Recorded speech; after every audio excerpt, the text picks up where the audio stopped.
तो हेलो, एक बार फिर से वेलकम है आपके इस यूट्यूब चैनल पर। देखिए, अभी 3 तारीख को यानी कि कल ही अ, आप में से कुछ लोगों का डीडीए स्टेनोग्राफर का स्किल टेस्ट हुआ है। इसको लेकर के काफ़ी सारे कैंडिडेट्स ने मुझे मैसेज किए हैं और बताया है कि कैसा उनका एक्सपीरियंस था। कुछ चीज़ें जो उन्हें अच्छी लगी, कुछ चीज़ें जो खराब लगी, कैसा-कैसा, क्या-क्या रहा। तो इस वीडियो में आपको बताने वाला हूँ कि डीडीए स्टेनोग्राफर का स्किल कैसा हुआ है, उसमें लोगों का एक्सपीरियंस कैसा रहा है, क्या-क्या चीज़ें आपको इससे सीखनी चाहिए ताकि आप आगे आने वाले स्किल में उसको सुधार सकें, और क्या-क्या चीज़ें अच्छी थी इसमें जो कि बाकी जगहों पर भी हो सकती हैं या उनमें की जा सकती हैं। तो बिना किसी देरी के आइए चलिए शुरू करते हैं।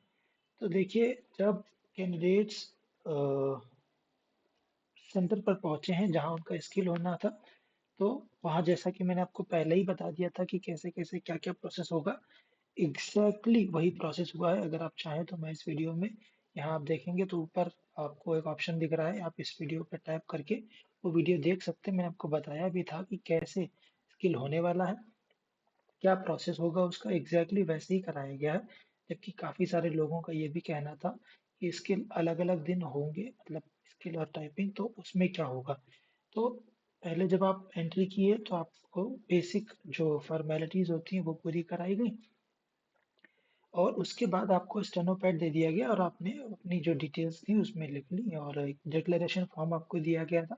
उस डिक्लेरेशन फॉर्म में अपनी डिटेल्स भर के आपने उसको फिल करके दे दिया था। अब जब बारी आई डिक्टेशन की, तो पहली बात तो काफ़ी कैंडिडेट्स का कहना है कि हमारे यहाँ स्पीकर थोड़े गड़बड़ थे, कुछ का कहना नहीं ठीक था, कोई दिक्कत नहीं थी। तो अब इस पे कुछ भी कमेंट करना थोड़ा मुझे लगता है गलत होगा कि अच्छे थे या खराब थे, या इसमें ये सब अलग चीज़ें हो सकती हैं, क्योंकि कुछ सेंटर पे अलग होगा, कुछ सेंटर पे अलग।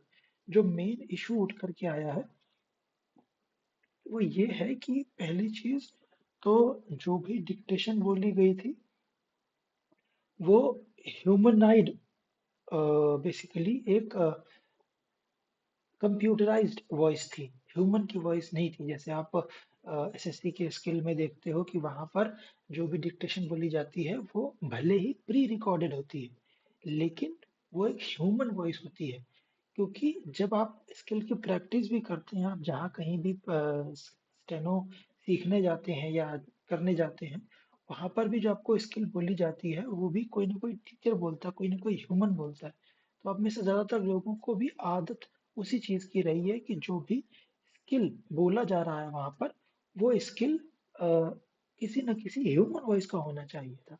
लेकिन वो जो आवाज़ थी वो एक कंप्यूटर वॉइस थी, और वही बोल रही थी। तो पहले जो डेमो आपको दिया गया एजुकेशन का, वो 2 मिनट का था, और फिर उसे क्लियर करने के लिए, जैसा आप जानते ही हैं कि दूसरी बार भी चलाया जाता है, तो दूसरी बार भी चलाया गया, और कुछ जगहों कुछ सेंटर पर 3 बार भी चलाया गया है। वो डेमो वहाँ पर चलाया गया।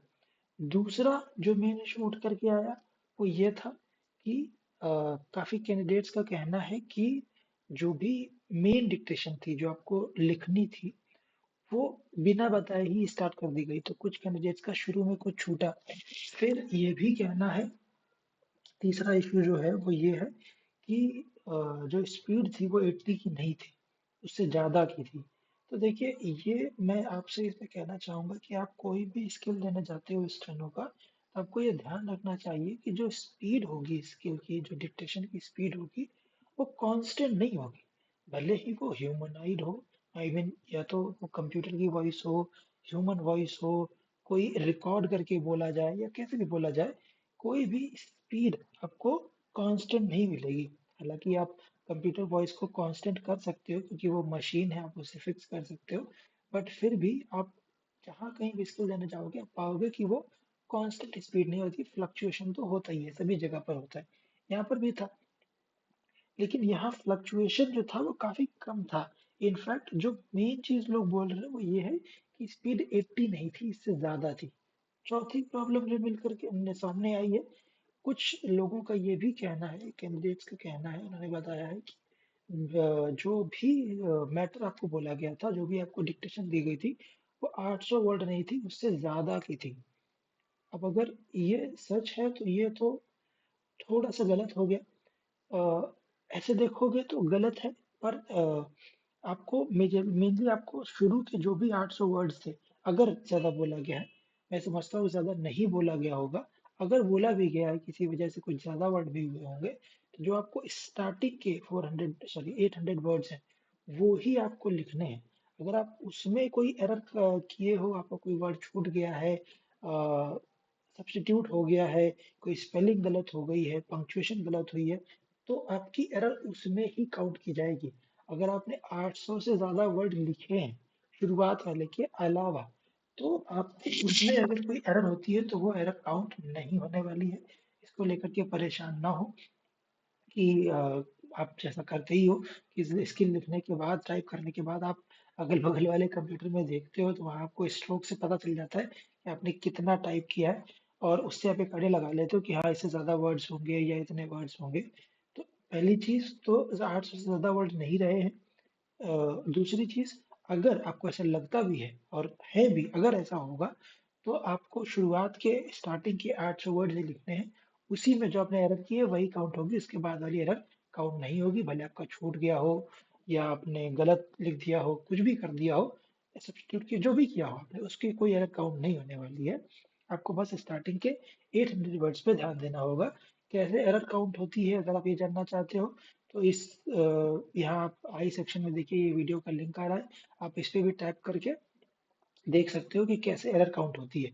जब ये आवाज़ कंप्यूटर वॉइस स्टार्ट हुई, तो लोग पहले इसमें थोड़ा सरप्राइज़ हुए थे कि यार ये कंप्यूटर वॉइस क्यों आ रही है, कोई ह्यूमन क्यों नहीं बोल रहा है। लेकिन पहले तो मॉक था, तो उनको लगा कि शायद अभी ये टेस्ट कर रहे हैं इसलिए ऐसा कर रहे हैं, इसके बाद ये वॉइस ह्यूमन की होगी।